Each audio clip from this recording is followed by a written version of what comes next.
was from Bethsaida, the city of Andrew and Peter. Philip found Nathanael and said to him, "We have found him of whom Moses in the law, and also the prophets wrote, Jesus of Nazareth, the son of Joseph."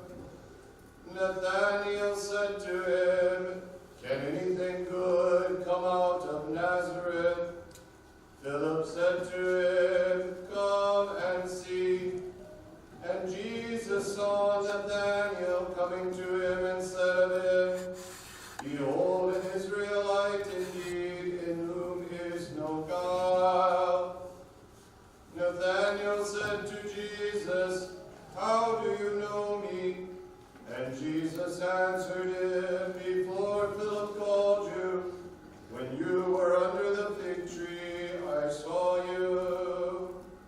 Nathanael answered him, "Rabbi, you are the Son of God, you are the King of Israel." And Jesus answered him, "Because I said to you, I saw you under the fig tree, do you believe? You shall see greater things than these." And Jesus said to him, "Truly, truly, I say to you, you will see heaven opened, and the angels of God ascending and descending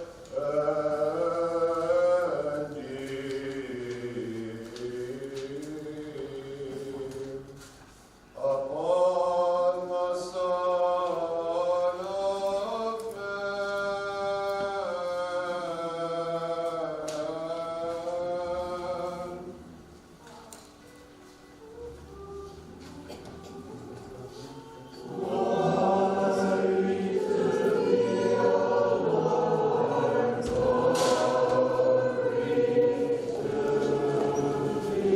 Glory to Jesus Christ. In the name of the Father, and of the Son, and of the Holy Spirit.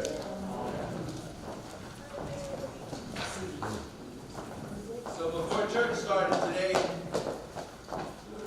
I was walking down the hall out there, and Dolly was looking in the closet. She was coming out of the closet at the top of the stairs that go down into the basement. And I said to her, "Dolly, what are you looking for?"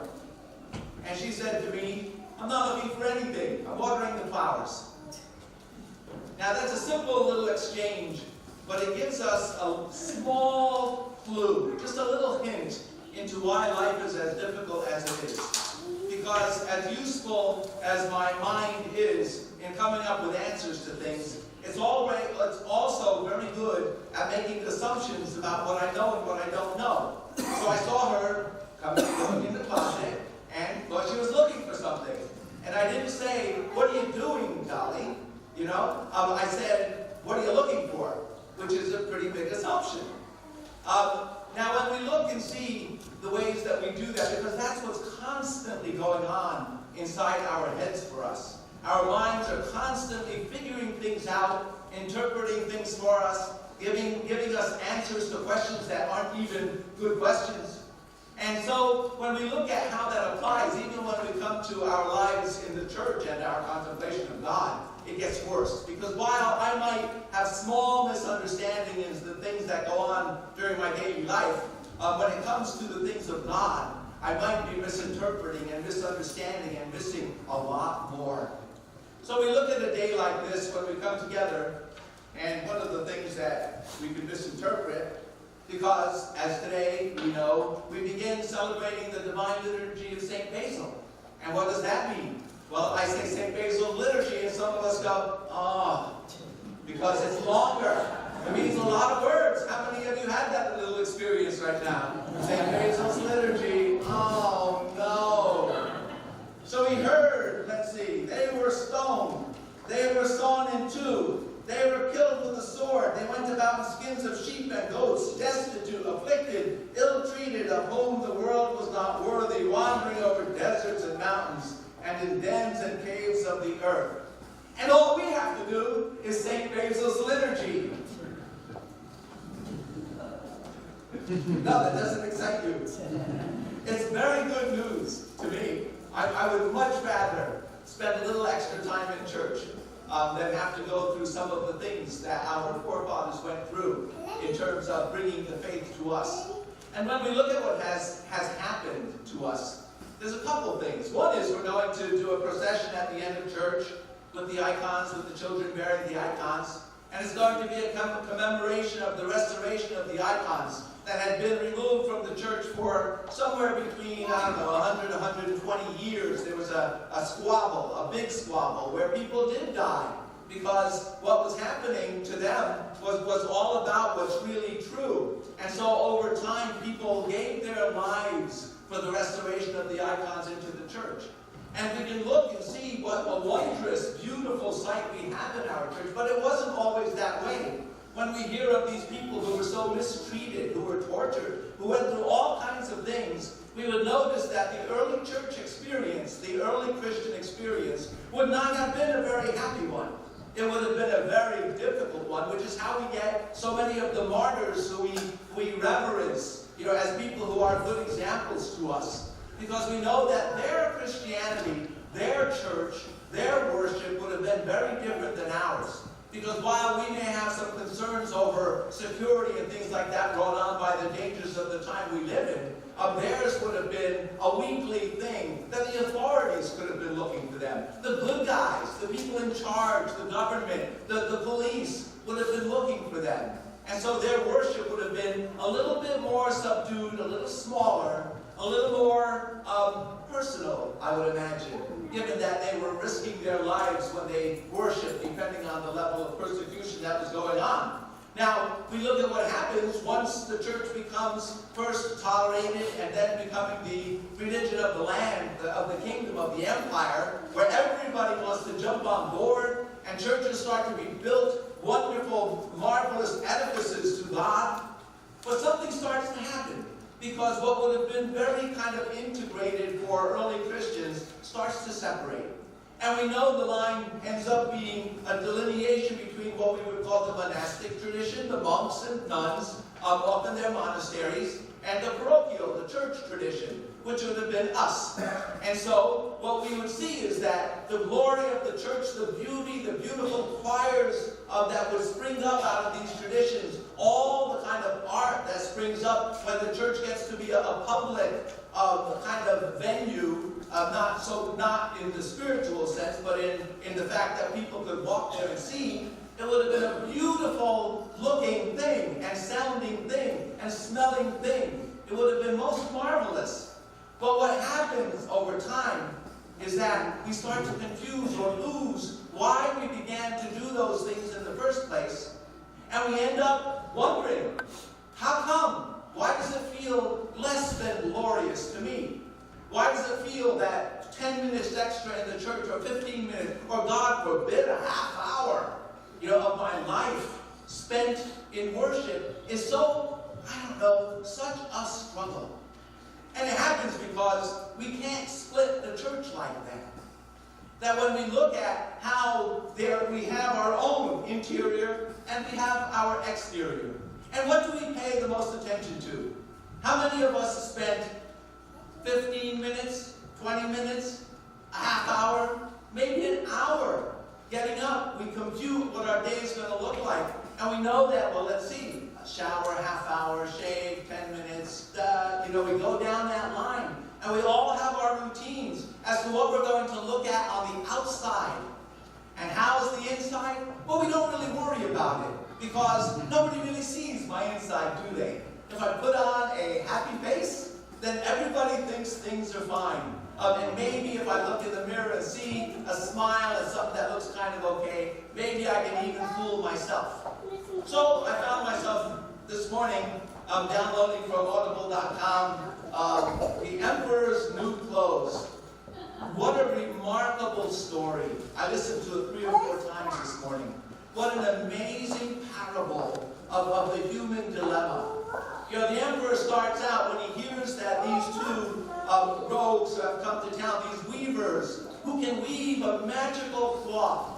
And the cloth can only be seen by people who are bright, intelligent people, and people who, what's the other thing? Or it won't be seen, let's put it that way. It will be invisible to people who are simpletons and to people who are unfit for their office.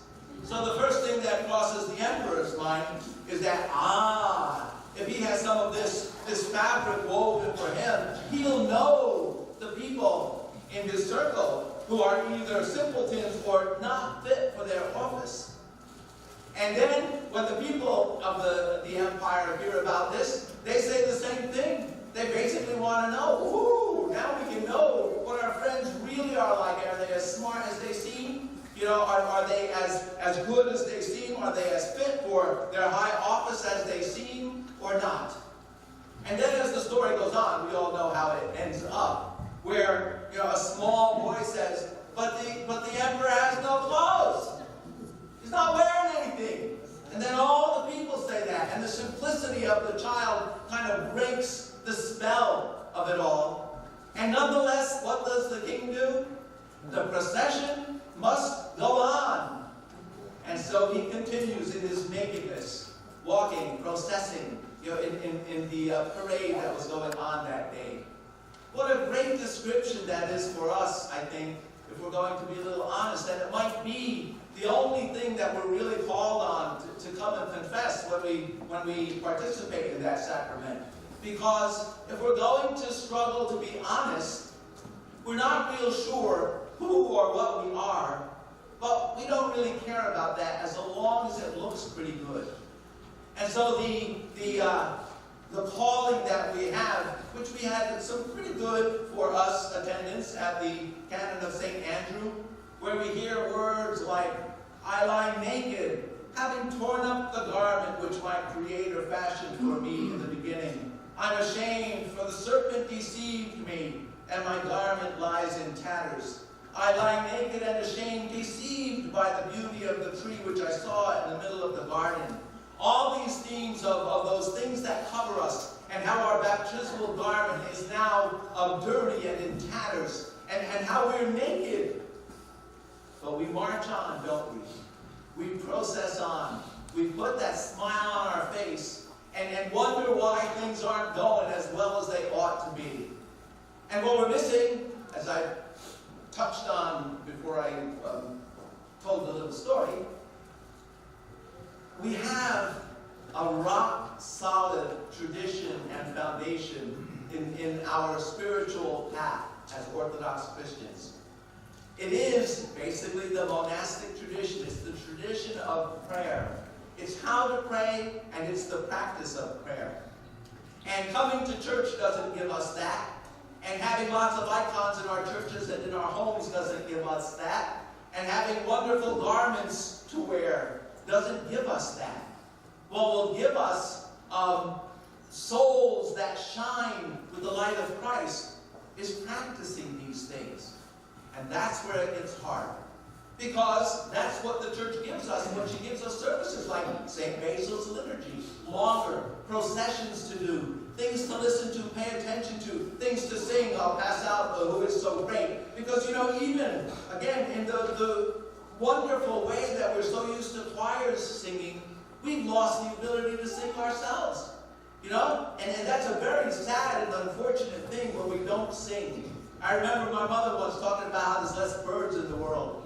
I think that probably a few of us have noticed that. Spring rolls around, it used to be to sit on the porch, and there'd be like 100 birds on your front lawn. And now it doesn't seem like that there's many birds around. There's not that singing, that tweeting, that whistling that goes on in the bird world. And we humans have kind of lost our ability to whistle, to be happy, to chirp. And it's something that, as Christians, is a very sad, unfortunate thing, because there's nothing so unfortunate as a grumpy Christian. Because we make the claim that what's been given to us overcomes all the struggles and troubles of this world.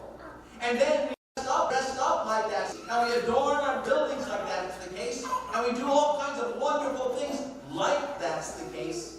But we don't get that to be the because we're asleep, because we're in the dark, because we're kind of dead inside. And when we're told what it might take, which will be a little bit of effort and practice, we actually accept, well, then I prefer just to continue doing it my way. I prefer to pretend that I've got beautiful clothes on, but when we're looking at the invisible clothes we wear, our baptismal garment, we see something a lot different. So, we get this time of year, each year, and we get, weekly cycles and daily cycles and monthly cycles and gospel cycles and all these kinds of things that the monks do, and that's their job. And they get something out of it. They get to struggle and grow as human beings, into the joy of their Lord. And we, because we're not monks, we're not people who have married ourselves to Jesus in that way, we get our kind of meager, sad, comfortable lives. So what do we do about that? Well, the first part is to try and hear and consider whether or not that's the case. Are you turned on? Are you alive? Are you full of the energy, of a little baby or some of our children, if we can remember back to when we were that age? That was not just because we were young. It's because our hearts were open. It's because we were still not formed by the world, into a very sad misunderstanding of what it means to be a human being. And that's our struggle, folks. That's it. If you don't want that, that's fine. Because we get to do whatever we want. Because we are free like God made us free. But we will always endure the consequence of our choices. And it's a terrible thing. Again, I'm sure that all of you know that at least to some degree, how do I know these things? Because I'm a naked priest. Because I'm walking around fooling myself, and because my personality is such that people don't give me a hard time about stuff, and because your personalities are such that you don't give me a hard time about stuff, we get to enter into a certain kind of conspiracy, which basically we have with everybody we interact with in the world. Which means pretty much that I won't bother you about your stuff if you don't bother me about my stuff. And we call each other friends when we do that. We hang with people who won't bug us about what we really ought to be doing. And we tend to avoid those who point out those places where perhaps it's time to grow. So, as we gather today, as we will be doing a procession at the end, and as we will see our children, and as we will have longer prayers, and then there's things in the bulletin that the Metropolitan Archbishop would like be read from the pulpit, and all these kinds of things. Just begin by watching and paying attention. And see what happens in there. Listen to that voice that's in your head, that's distracting you, that won't give you not even one little bit of peace. And see if you're willing to settle for that for the rest of your life, or if maybe you want to take the advice, the suggestion of the church, to get on the spiritual path, which means to get to work. It's never too late for us.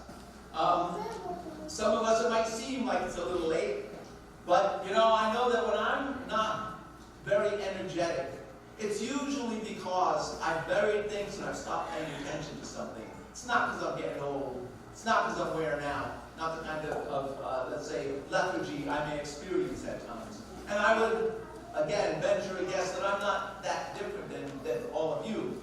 So let us pray that as we go through this fast, as we participate in this Lent, as we enjoy the glory and beauty of the outer church, that we be working on the depth and profound mystery of the inner church, where we encounter God Himself. Amen.